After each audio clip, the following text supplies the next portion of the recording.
This is an upscale residential neighborhood. What are you doing here? We live in that high rise over there. This area isn't for people like you. I ran into my ex, who cheated on me with a rich, young woman, and they both looked down on me again. You're still plain and poor looking. By the way, my salary is $100,000. Your salary is $100,000. That must be tough.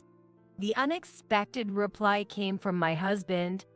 My name is Sarah Johnson. I'm 28 and work for a ceramics company. It all started when we visited a pottery market during a family trip in middle school. Now, it has turned into my job. While I'm happy to have turned my passion into my profession, I've thought being single might not be so bad. But life is unpredictable. You never know what kind of encounters you might have. I participated in a pottery market and ended up dating David, who I met there and works for an event company.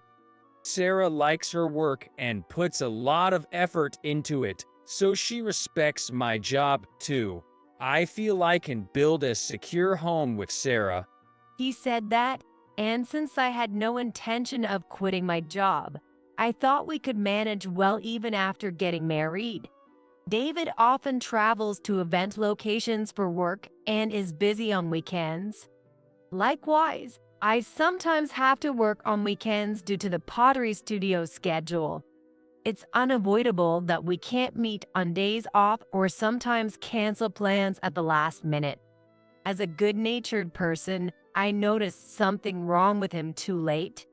David was increasingly canceling our plans for work and not showing up for wedding meetings. He stopped answering my calls. One day, after my business meeting, as I was heading to the station, I saw David across the street. It was a coincidence. I could go straight home today and wanted to have dinner with him after a long time. Thinking this, I ran after him as soon as the traffic light turned green. David, are you done with work? Can we go together? Next to David was a tall, beautiful woman with long legs, and they both turned around simultaneously. Moreover, the woman's arm was firmly entwined with David's. Hey Sarah, what are you doing here? What a coincidence. I just finished my work meeting nearby. Are you still working? And who is this lady? It didn't seem like he was working, but I asked calmly. I knew his job involved interacting with many event hostesses and models. Well, this is Maria, a fashion model. Hello. She smiled at me warmly. She was stylish and cute, so she's a model, I thought. So it must be a professional relationship with David. I felt somewhat relieved. I didn't like seeing them arm in arm the whole time, but maybe that's normal for someone in her line of work. Hello, I am his fiance, Sarah Johnson. I greeted her, and David made a face like he had swallowed a bitter bug, while Maria compared our faces and then burst into laughter. Is this your fiancé? Ahaha, oh no, what a coincidence. Coincidence? I told you to hurry up. Now's the time, make it clear right here. Nodding to her upward glance, he looked at me. Well, Sarah, I'm dating Maria. Excuse me? I'm sorry, but cancel our engagement. I'm going to marry Maria. Wait, what are you saying, David? We met at a festival event and felt it was destiny right away. That's right. David really pursued me, saying he'd break up with his girlfriend. She spoke nonchalantly. So that's how it is. Thanks for everything until now. Wait, David. Let's talk this over properly. But there's nothing more to talk about. What do you mean by that? My mind is made up. Maria, as you can see, is cute, stylish, and just awesome. She's only 24, young, and comes from a wealthy family. It's just that my dad is the CEO. So, I'm going to marry Maria and become her family's son-in-law. Are you quitting your job? I thought you liked your current job. It's what Maria wants, and it pays better. Please cancel our wedding venue. Don't worry, I'll pay for the cancellation since it's my responsibility. David, you're amazing. I just want to be with Maria as soon as possible. Wow, you're so cool. I nearly collapsed but managed to hold myself up. It was clear, no matter what I said, it was useless. She was right. David was more crazy about her. I understand. I managed to squeeze out the words, I must not cry yet. I don't want to cry in front of these people. Well, see you around. Keep working hard, getting dirty with the clay. What's that supposed to mean? They walked away arm in arm, laughing. 2 years had passed since I broke up with David, and I turned 30, still dedicated to my work. Now, I have no regrets about that man. In fact, I consider myself lucky that I didn't end up with a cheating spouse after marriage. I felt energized when the pottery I designed came out of the kiln. There was someone who noticed me in this state. It was John, a craftsman at the pottery studio I've been working with for years. I thought his mind was filled with nothing but pottery. I was surprised when he invited me to dinner and confessed his feelings on the third occasion.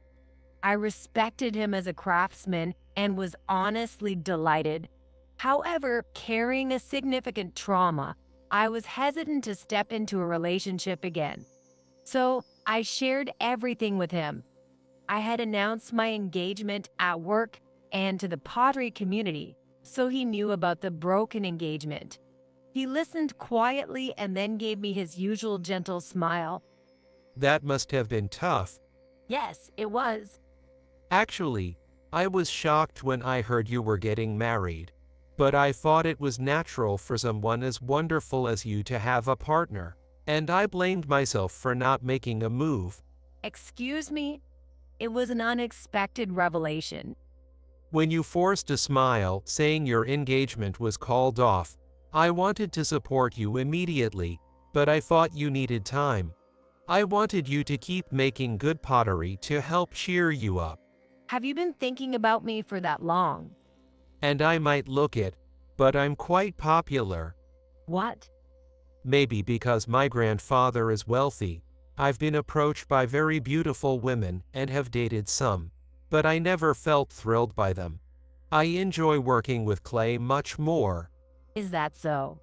He spoke earnestly and straightforwardly, not bragging or joking.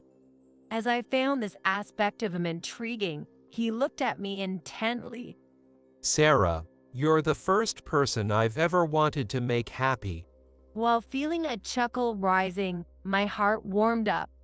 I thought to myself, I'll be fine with him, and naturally said, I'm happy. Thank you. A year later, John and I got married. Everyone at the company and the pottery studio congratulated us. To keep working, we initially lived in 2 places. One was near the pottery studio, close to his family home.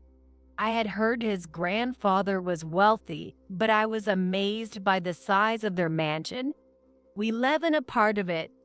We've discussed eventually leaving my job to work together at the studio and live there full-time. The other place is an apartment near my company in downtown.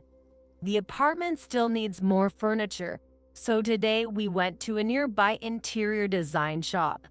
That's where the unexpected encounter happened. Not a pleasant one. As we were looking at sofas, a voice from behind said, Is it Sarah, the plain woman there? You're David. More than 3 years had passed, but I could not forget him. My ex-fiance David stood there with his wife, the model Maria. I knew they had married, as she had been flaunting it on social media and magazines. Yet, Maria seemed less charming than before, her expression harder, or maybe just different. I've also noticed she's been less visible in the media recently. David was smirking, but his face seemed to lack vitality. This is an upscale residential neighborhood. What are you doing here? Oh, do I need a permit to shop in an upscale area? You don't live around here, do you? This store is expensive, not for someone like you. Exactly. You still look plain and poor, just like your beloved Clay. I didn't expect an apology for the past, but I was tired of his condescending attitude. Right? If a tacky person like you comes here, it degrades the store. People might think we are poor too. Did you come all the way here? By the way, our home is in that famous high-rise over there. And it's on the 25th floor. Their bragging annoyed me, but responding would be a waste of time. I remained silent. Not liking my attitude, David continued. You still love pottery, huh? You look as poo as ever. By the way, I make $100,000. He moved into that tower for me, working as my father's son-in-law. $100,000. That must be tough. What? The sudden speaker was John. I was so surprised that I echoed his sentiment. I'm a little worried about you. Hey, who is this guy? David noticed my husband and asked. Nice to meet you. I'm John Smith. It seems my wife, Sarah, used to know you. The couple looked shocked for a moment, but then smirked at my husband. Wow, you got married. Well, a perfect match for plain folks like you. He is such a spaced-out person. Didn't even notice him here. What's with that must be tough anyway? David glared at John. Because you live on the 25th floor of that tower, and your income is $100,000, right? That's right. My income is $100,000. David puffed up. Seeing you all decked out in brand names, I can't help but worry. No offense. Are you mocking me? Just because you're poor doesn't mean you can make irrelevant remarks. Sadly for you, I'm not having any trouble. Is that so? Your wife doesn't look too well, though. Everything all right? Hey, Miria, what's wrong? Nothing. I'm okay. You wouldn't understand.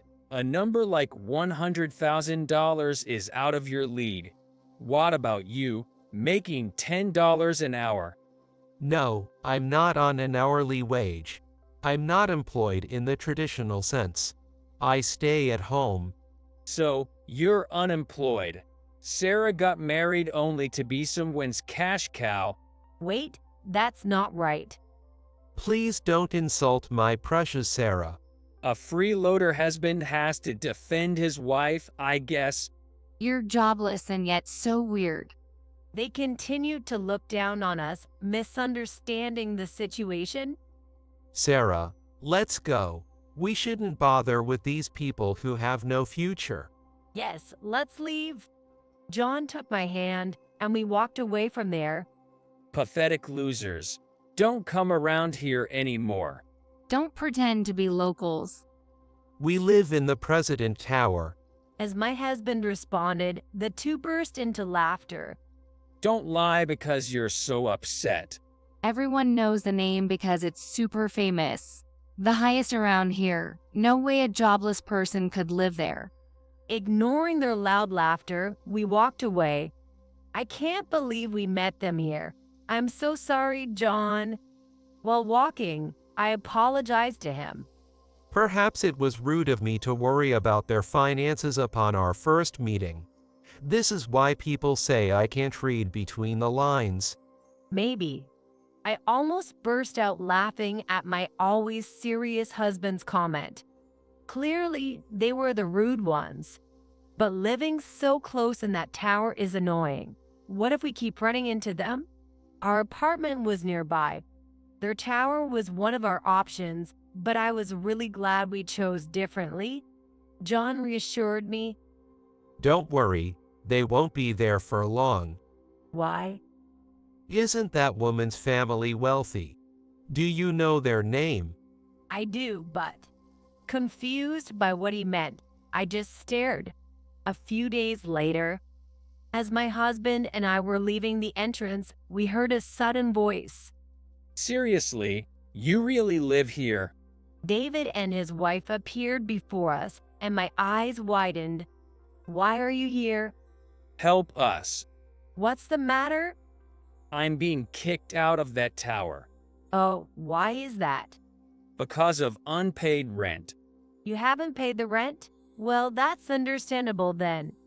This really had nothing to do with us. Wait, they were patient with the payments until now, but suddenly they can't wait anymore, all because of your husband.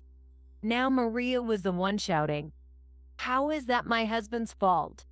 When I heard the name Smith, I realized your husband owns our tower. She was visibly frustrated, her face turning red.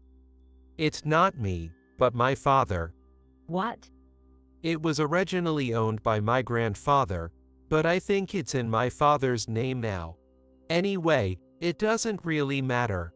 The management company said if we don't pay up, they'll proceed with eviction. That's only natural. It's not a charity. What? That's why I said it must be tough on a $100,000 income. What do you mean? David exclaimed. With a $100,000 income for a couple, you could live quite comfortably under normal circumstances. But the rent for the 25th floor there is $5,000 a month. Surely you didn't forget to include taxes in your calculations. Taxes? Besides, you both love your brand goods. It's crazy not to be in financial trouble. Maria, you were the one who wanted to live there. When did the rent get behind? We have a social circle in that high rise. Luxury lunches, spa treatments, bags, jewelry. You need to have nice things or you won't be accepted. You could simply not associate with such people. I know it. Is keeping up appearances so important that you'd go into debt for it? Debt? David raised his voice. He was genuinely shocked.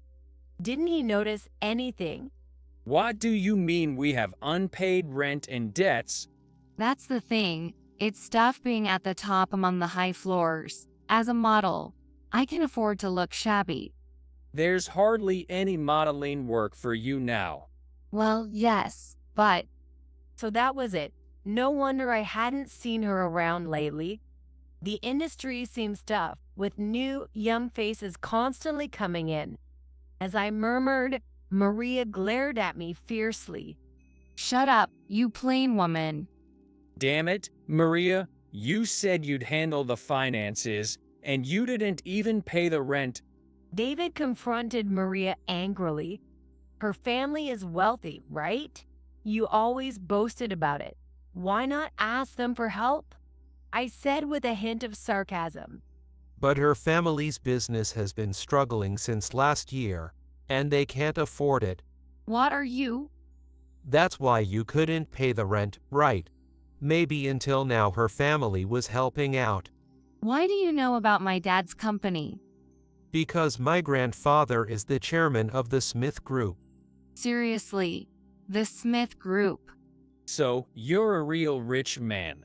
David muttered in amazement. My father's company used to have dealings with yours, but not anymore. John continued calmly. My grandfather owns many apartments, both domestically and internationally. Then you should have said that when we met last time. One doesn't boast about such things. It's vulgar. What? Are you trying to get back at me? I didn't intend that, but it seems to have worked out that way. That's infuriating. Sorry about that. Don't apologize. It was almost like a comedy sketch. As I nearly laughed at their rapid exchange, Maria snapped. But that's not your money, right? You're just living off your grandfather's wealth. I set the record straight. John is a renowned potter. What? Some customers wait months for his ceramics. While creating high-demand items, He also produces affordable pieces at the pottery studio, and they sell out online. Really? My husband has never depended on his grandfather's money. Don't lump him with you. Though he has said he would help us if we ever needed it. John grinned, then turned serious again to address the couple. Normally, rent overdue for 3 months leads to contract termination and eviction, and if unpaid, forced eviction follows in another 2 to 3 months. That's also stated in your tower's contract, right? Maybe. They waited 5 months because they believed Maria's story. What do you mean? I heard that her husband is sick and has lost his income, so she was crying for the rent to wait. What, Maria? What the hell are you doing?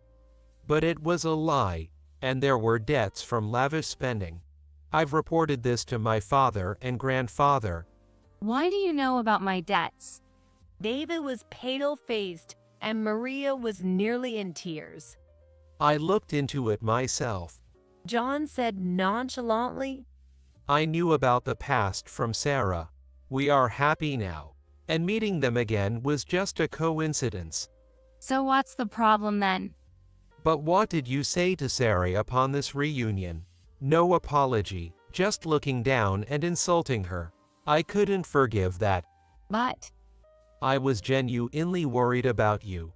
Living in that tower on a $100,000 income seemed concerning. Oh no. It's good that you found out before incurring more debt. John said this with a smile, leaving David and Maria speechless. what's with this air, acting all high and mighty? I admired his knack for speaking his mind. Yes, he's not being sarcastic. He's just speaking plainly. Is it because he's naturally a scion of a wealthy family, or is it just his personal character? I'm not entirely sure. I think it's more likely the latter. Hey Sarah, help me out, please. I'll apologize. Right? If you ask him, he'll surely help, won't he? Their sudden change of attitude was startling. Absolutely not. I also smiled sweetly, mimicking my husband. My smile was a bit mischievous. Your debt is none of my business. Exactly. Let's go, Sarah. Wait, don't go. Don't cut us off with a smile like that. Ignoring their cries, I walked away hand in hand with my husband. Eventually, David and Maria were evicted from the tower. Maria's father paid the overdue rent, but in return, she was disowned. Her family's business was in dire straits, and David's income had also decreased. Furious at her for wasting money just for show, her parents demanded she repay the borrowed rent and the debt they covered before returning home. Disillusioned, David was considering divorce, partly blaming his own indulgence and financial negligence. Maria, it turned out, had secretly borrowed money from dubious sources, now pursued by shady debt collectors. Meanwhile, my husband and I were discussing the next designs for our new pottery series, well received in the market. Items for family use, for partners to share, and for personal relaxation time. We want to gradually expand our range to accompany each aspect of life. Sarah, what do you think about the color here? Please take a look. Sure. I dream that one day, our future children will also enjoy meals on the pottery my husband makes. Today, in our beloved studio, we are surrounded by the scent of clay,